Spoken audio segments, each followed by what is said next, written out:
Welcome finally back, everyone, to Star Wars Ship Defense Simulator. The game is back with a massive update, which I will talk about today. But I don't feel too well today, so somebody will be replacing me today. Say hello to our 4 guests.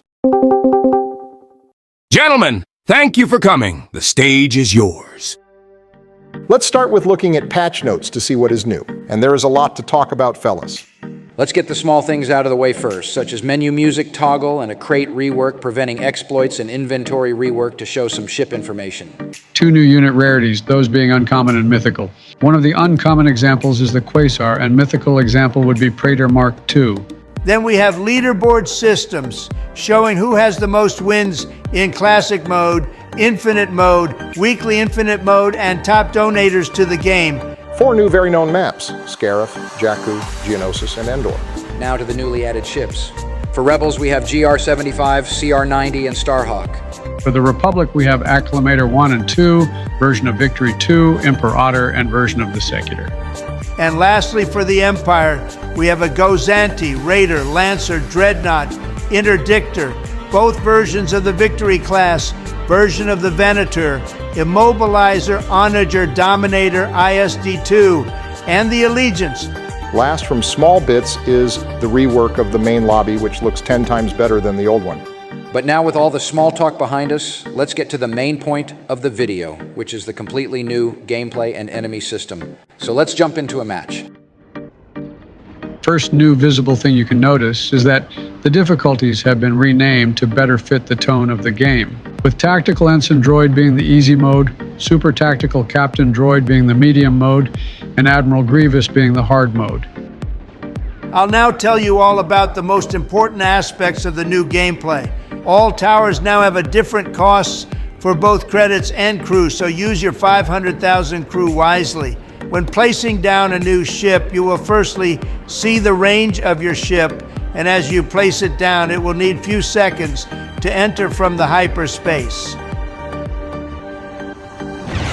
Now, ships do not fire a single weapon from them, but have an entire hardpoint systems, as they have many types of laser, turbo laser cannons, torpedo launchers, and so on. Just watch how many weapons will fire from this dreadnought.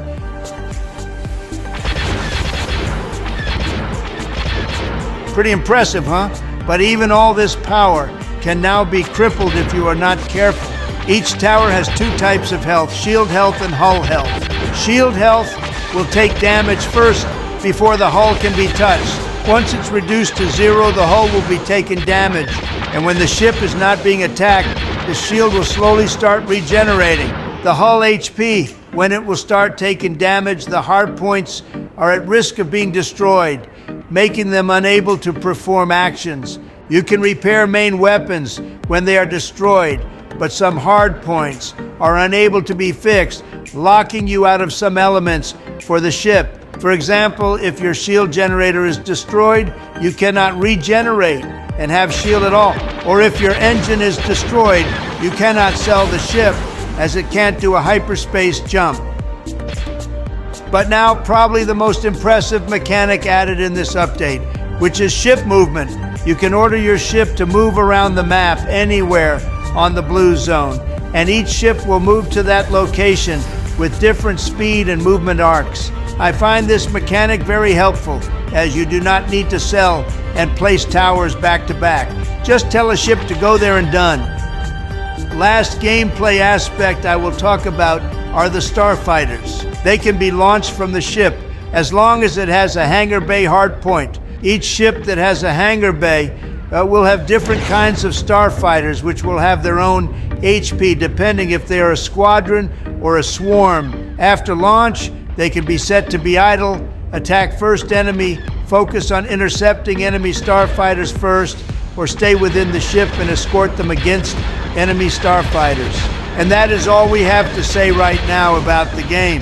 There are still bugs to be fixed and balance to be changed, but it's a fun time overall. We highly recommend to give the game a try. There will be a link to it in the description of this video and in a pinned comment. That will be all from us, and we shall give the mic back to the host. Thank you, gentlemen. You have helped me a lot. That will be all for now, but if I have missed something, tell me in the comments. As always, thank you all so much for watching. If you enjoyed this video, click the usual like and sub button to motivate me so I can make more videos like this one. I was Paul, may the force be with you, and see you next time.